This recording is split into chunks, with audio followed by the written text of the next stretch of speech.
Então, hoje nós estamos aqui no Arquivo Nacional, mais uma vez, já que aqui tem uma gama enorme de excelentes profissionais que atuam em várias áreas. Eu estou com um dos excelentes, Carlos de Tati, e ele é formado em História pela UFRJ, e eu vim falar com ele sobre o projeto Memória do Mundo, que é uma coisa que é um projeto que muitas pessoas me perguntam do que se trata, como é que se faz para entrar, como é que participa do projeto, quais as implicações. Então eu vim perguntar direto a ele, que é um dos membros do grupo, né? Então, primeiro, obrigada por estar participando com a gente desse projeto nosso.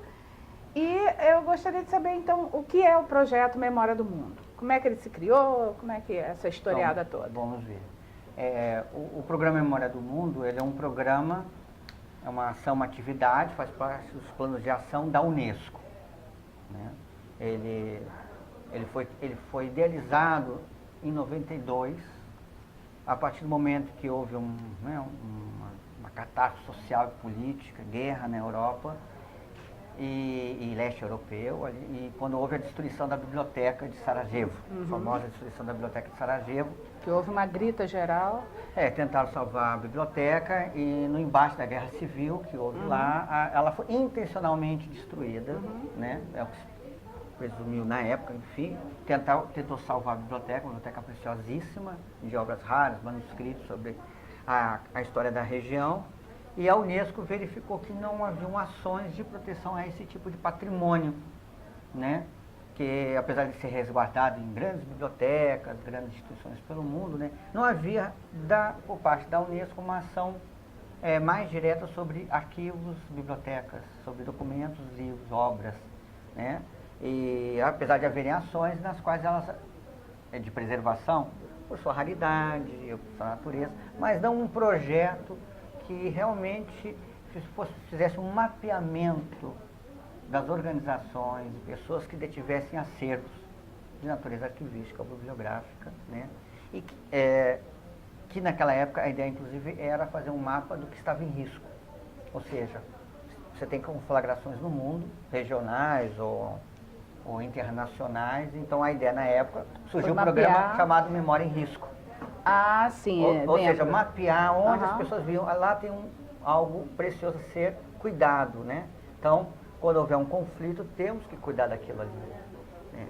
E o projeto aí foi se desenvolvendo com ações, e do Memória em Risco, ele vai se partir em dois, né? Que é o escudo azul, o Blue Shield, que é de proteção ao que está nas áreas de conflito, e o Memória do Mundo, que na realidade foi uma visão diferente, os dois são vinculados ao programa Memória do Mundo, em parte, né?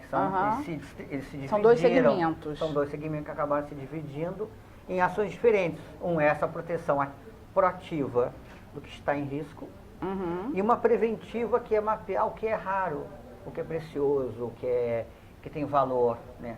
Raro não no sentido tão tradicional da raridade, mas pela atribuição de valores importantes para, seja um nível de um país, de uma região maior como continentes, ou então de valor internacional. Então, primeiro se criou o registro internacional, né, na Unesco, para fazer então, por meio de experts que foram convidados, formaram um comitê, né, formularam regras, foram sendo aprovadas pela Unesco, né, a partir de 93, principalmente com a ajuda da IFLA, né, que é a que trata das bibliotecas, né, na Unesco, a Organização das Bibliotecas, né, a Federação Internacional de Bibliotecas, a IFLA, e o ICA, que é o Conselho Internacional de Arquivos, que é outro braço da Unesco que trata de arquivos. Então os dois se juntaram e formularam ideias e regulações e planos de ação, e aí se cria o MOU, né?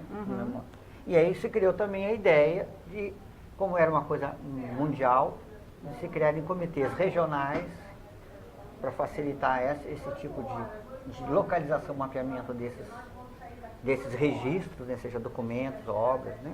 Ou então procurar criar comitês nos próprios países. Então, as subdivisões que você estava falando sobre os acervos, que estavam sendo, como foi criado, né, as regionais. Isso.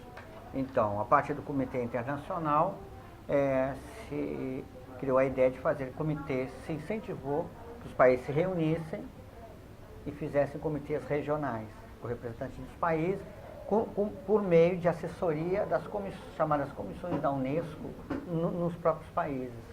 Então, os comitês regionais são formados por pessoas convidadas pela Unesco, indicados por vários mecanismos possíveis dentro dos seus próprios países, e vão formando esses comitês. Na realidade, nós temos poucos comitês regionais, né, funcionando. Você diz no Brasil ou... Não, o regional.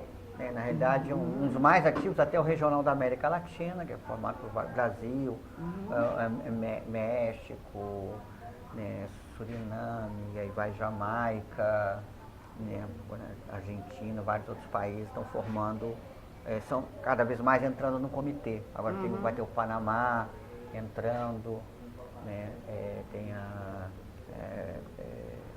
El Salvador, que faz parte, enfim. Foram 9 países iniciais que formaram o comitê e os comitês nacionais. Então, se convidou o Brasil a formar seu comitê nacional a partir de 2005, começou a ter essa ideia. Então, um grupo de especialistas do Brasil, Biblioteca Nacional, Ministério da Cultura, IFAM, né, aqui o arquivo, biblioteca, IFAM, com o MINC, resolveu-se criar então o Comitê Nacional do Brasil, que é criado em 2007, com um comitê assim até aprovado pelo próprio MINC. O MINC o Ministério da Cultura, que dá um apoio até formal a esse comitê, que então na época foi aprovado esse comitê até por uma decisão a nível de ministério, né? Embora o comitê ele é autônomo e segue as normas do MOU e da Unesco, não é? E se criou então um regulamento na qual várias representações de diferentes segmentos da sociedade são isso convidadas tem a participar. Página no... Temos tudo isso tem uma página específica no portal para o projeto, do MOU Brasil. Que ali pode se ver todos os critérios, todos os membros, como é que ele foi formado, sua história, toda a sua programação de trabalho está no site, né, do MOU Brasil, que é sediado pelo Arquivo Nacional, né, que dá a infraestrutura tecnológica para ter esse website do MOU Brasil. Então as pessoas todas podem consultar e ter todas as informações atualizadas de como funciona o comitê aqui no Brasil, né? E também existe o do MOU lá, que também tem um pequeno blog sobre ele, e tem o próprio site do Internacional. Sim. No do Brasil é possível você então navegar nele e encontrar as informações a mais necessárias sobre o programa, né? Inclusive o lançamento dos editais, chamada do registro, né? Que é que a gente vai falar. Pois né? é. Como é que é feito isso? Porque as pessoas me perguntam muito, quem pode se candidatar? A candidatura é por indicação, ou a pessoa pode entrar, falar, mostrar? Como é que é feito isso? Então, a primeira coisa a falar, que às vezes a gente até usa uma expressão, não é equivocada, mas assim, o registro não é um prêmio, né? Ele é como se fosse uma diplomação, né? É um assentamento, como se fosse um registro de tombamento. A gente registra, né? A importância junto à daquele... Unesco, né? Que aquele acervo tem uma importância. Ele não é um prêmio, ele é uma distinção, é uma diplomação, a gente chama de registro, né? Registra-se que aquele acervo daquela organização, constitui tais coleções, acervos, ou pode ser uma obra, foi considerado pelo Comitê Nacional, Regional e Internacional como de importância, né? Então, existe uma avaliação da Unesco sobre esse acervo. No Brasil, nós temos uma avaliação dupla, inclusive. Existe o aval desse registro pelo próprio Comitê Nacional e também pelo próprio Ministro da Cultura, que também, por meio de instrumento próprio, também ele corrobora, ele valida também. Isso é bom. É interessante que também ele dá um aval. Sim, claro. Dizer, é um dispositivo um pouco paralelo do tombamento, né? Mas ele é regido por outra forma, né? De proteção, né? De proteção a esse patrimônio. Né? Ah, bom. E quem pode se candidatar? Então, porque uma das perguntas também era essa. É só instituição, particular pode participar? A relevância aí é pelo acervo ou pela instituição? O que pode ser? Quem Então, pode isso é se bom. candidatar? É uma boa pergunta. Qualquer pessoa físico-jurídica pode apresentar uma nominação. Ah, legal. Porque o acervo ele pode estar sob a custódia de uma pessoa, ser um patrimônio, né? Porque na realidade ele é um bem material. Quais são os bens que entram no registro, né? Pois é. São bens materiais tangíveis. Aí um só, se você Pode tiver... ser um livro, ou um documento, ou um pode conjunto. ser 20 mil documentos e 3 mil livros. Sim. Entendeu? Então, bi ou tridimensional? É só obras que são de registro, né? Não entram quadros, não isso é entram importante. uma tapeçaria, a não ser que este objeto seja um registro em si de informação. Então, por exemplo, pode ser uma inscrição numa pedra. Ah, tá. Entendeu? Pode Entendi. ser. Mas não vai ser, não uma obra de arte, uma pintura. É, porque aí já é Abstrata, outro... ou realista, isso vai para um outro nível de... porque os níveis de patrimônio da Unesco são variados, né? Sim. Você tem o da natureza, tem o das cidades, né? Como urbanos, você tem os bens imateriais também, intangíveis, né? Então tem vários níveis de proteção a bens. Isso tanto a nível da Unesco quanto até dos próprios países, né? No caso do MOU, o MOU trabalha com o registro do registro do conhecimento, da memória, onde a memória está registrada, né? Então, ele não trata da memória oral, a não ser que seja algo que tenha sido registrado. Ah, né? tá. Então, por exemplo, poderia ser uma gravação feita na década de 30 de uma tribo que não existe mais, que registrou... Ah, tá. Né? Entendi. E é o único registro que eu tenho daquela tradição de um povo. Então, nisso pode ser registrado tanto bem material quanto imaterial? Não, o material tem que estar... Não material. Eu não vou registrar a cultura oral de um povo. Digamos o que eu vou registrar tenha... é o objeto onde está registrado esse sim, testemunho. O filme, por exemplo, que mostra o início da expansão de Manaus, da Amazônia, aqueles filmes todos que a gente tem de época naquele período. Podem ser filmes também, não intencionalmente de científicos. Sim. Entendeu? Pode ser um disco de música popular. Entendi. Entendeu? O que é importante é que a expressão que está ali registrada é que seja importante. Entendi. Entendeu? Uhum. Então eu tenho... Não interessa o suporte. Por exemplo, do Brasil nós temos o filme Limite, do Mário Peixoto, que é um filme experimental, considerado de relevância. É um marco. É um marco de linguagem cinematográfica, que foi registrado no Brasil, foi registrado pelo Comitê Regional, né? Inclusive, né? Ou seja, não é o suporte que interessa aí, é o que está registrado nesse suporte. Mas tem que ser um suporte tangível. Sim, né? entendi. Nesse sentido. Então pode ser um livro, pode ser uma folha de papel, um pergaminho. Temos até um registro que veio da Bolívia, que foi aprovado, que está em papel higiênico. Jura? Que é uma petição de um preso, né? Enfim. Aff, Maria. É interessante, né? E tem um que foi recentemente... É preso político? Sim. Sim. E um que foi, que é interessante, que foi uma discussão, é uma base de dados que foi registrada. Olha que legal. Sobre os quipus incas. Que é um trabalho único, enfim, várias razões aí. Então, o que acontece? Então, pode ser de pessoa ou de organização. E que implicações isso traz? O fato de você registrar um acervo, que implicações que isso pode trazer ou para a pessoa ou para a instituição? A primeira implicação já é da própria pessoa ou organização, na qual ela vê que tem algo precioso, nesse sentido de valor, né? Tem algo de valor para a sociedade. Então, ela mesma já toma a iniciativa de melhor resguardo, porque ela identifica dentro da sua organização ou a pessoa que tem algo valioso. E segundo, que o registro ele permite, ele é uma apresentação à sociedade e a entidades de fomento, a preservação, a disseminação, acesso à informação, à cultura, né? Que possa-se então fazer investimentos, né? Sim. Por meio de projetos, por meio de ações efetivas para preservação e acesso daqueles documentos ou obras, né? Então vamos deixar bem claro aqui, não há nada de financeiro nisso. Não, nós não temos um aporte financeiro em que eu possa... Nós apoiamos projetos, sim, no sentido de que subscrever embaixo projetos, né, que tenham sido examinados por nós para que se consiga financiamentos por meio das agências financiadoras. A melhor segurança e preservação dos acervos. Várias instituições conseguiram, pelo fato de estar no registro do Memória do Mundo, digamos, é uma visibilidade a mais, é uma qualificação a mais naquele acervo, né? É como um carimbo, olha... E tem o reconhecimento de uma comunidade, sim, que são os membros, né, dos comitês, que representam segmentos da sociedade. É nesse sentido, então não é um prêmio.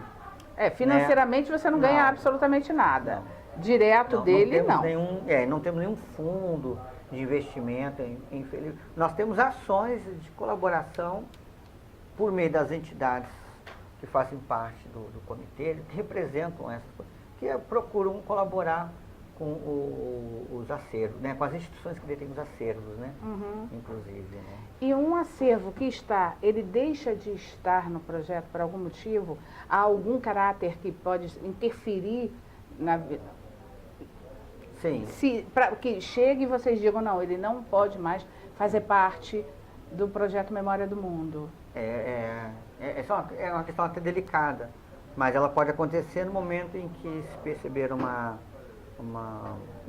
intenção de dispersão, descaracterização, perda, né, perda da organicidade desse acervo, de destruição dele, né? Ou seja, a partir do momento em que o acervo se torna Memória do Mundo, você tem a responsabilidade de manter íntegro a informação que foi E nós já fizemos registrada. Levantamentos por meio de um monitoramento, enviamos formulários às instituições para saber o que elas estão fazendo com o acervo, como é que estão divulgando, se conseguiram financiamento, se a própria organização... Vocês orientam quanto a isso? Aí nós podemos... Se sentir que tem alguma coisa que não está conseguindo. No momento que as pessoas pedem o aconselhamento, por meio dos membros, a gente faz voluntariamente, a gente procura colaborar. Porque, veja, o comitê, ele não tem prolabore, ele é voluntarioso, né? Não enseja nenhum tipo de remuneração. O MINC colabora muito com despesas quando nós temos que nos reunir. Sim, ir e vir. Ir e vir, outras organizações têm seus próprios recursos, mas em geral o MINC tem colaborado muito com isso, né? Podemos realizar os nossos encontros, né? Pelo menos 2 encontros anuais.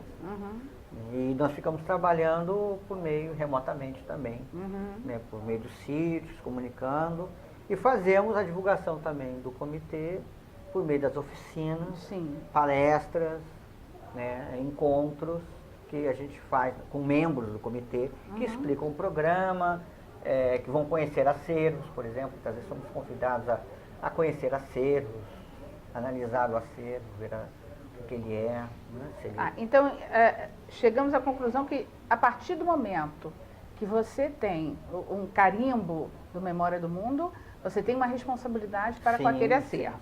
Né? Senão, ele pode deixar de ser do Memória do Mundo ele é indefinido, a partir do momento em que ele perde a integridade dele. A integridade dele. É claro que existem questões, se for uma questão acidental, ele está perdido, né?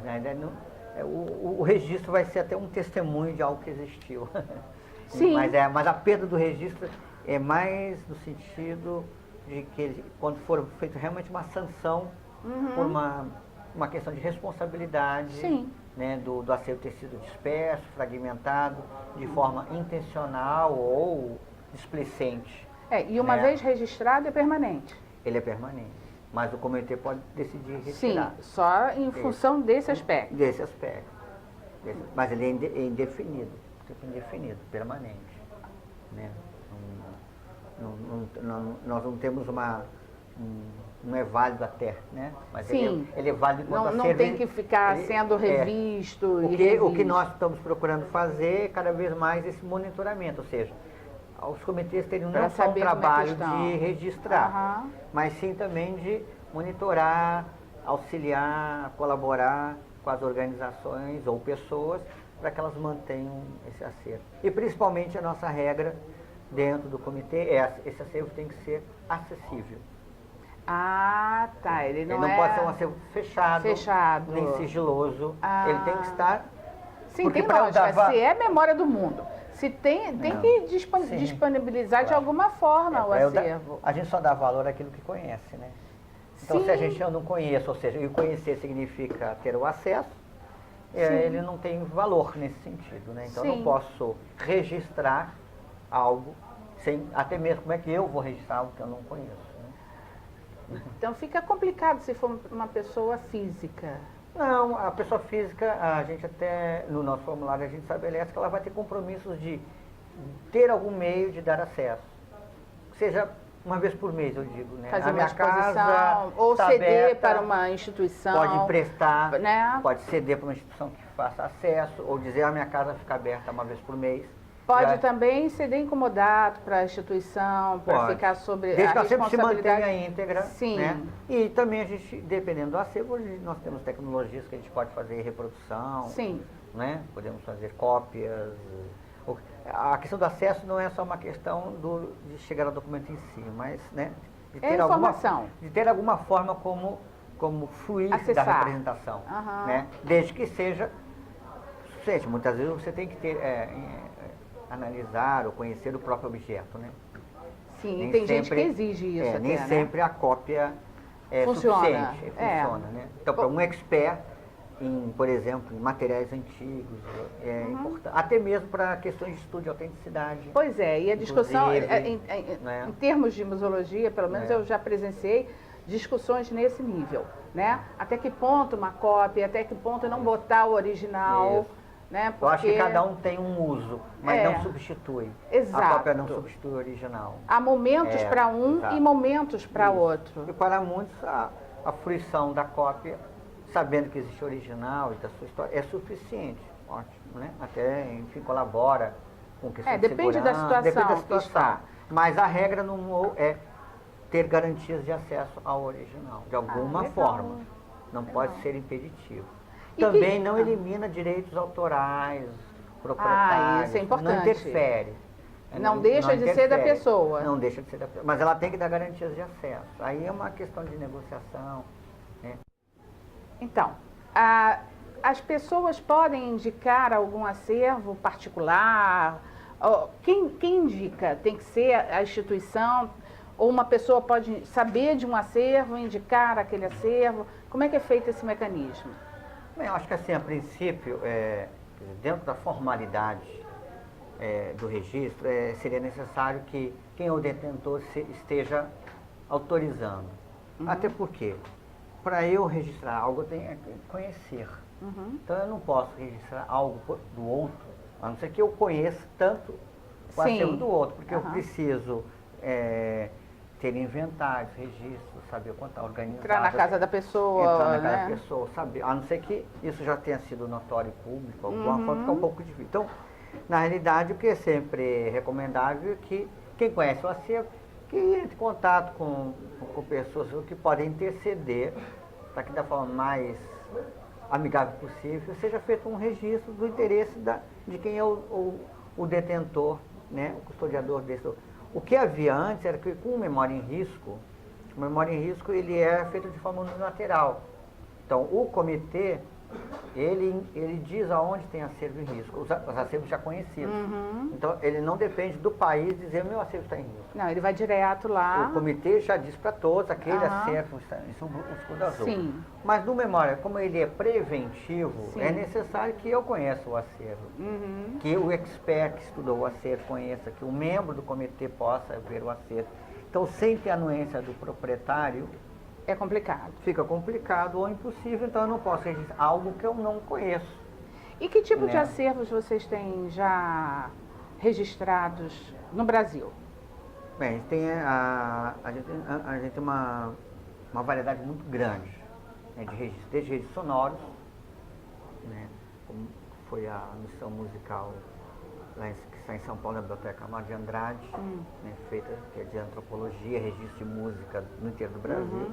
Temos filme como do Filme Limite, fechou. Temos filmes da Agência Nacional, filmes do antigo Departamento de Imprensa e Propaganda, do Getúlio Vargas, filmes, fotografias, por exemplo, do Museu da República, que são as únicas fotos da Guerra de Canudos, né, que são 50 e poucas fotos, que são as únicas fotos que existem sobre a Guerra de Canudos, feitas por um jornalista, na época acompanhou as tropas.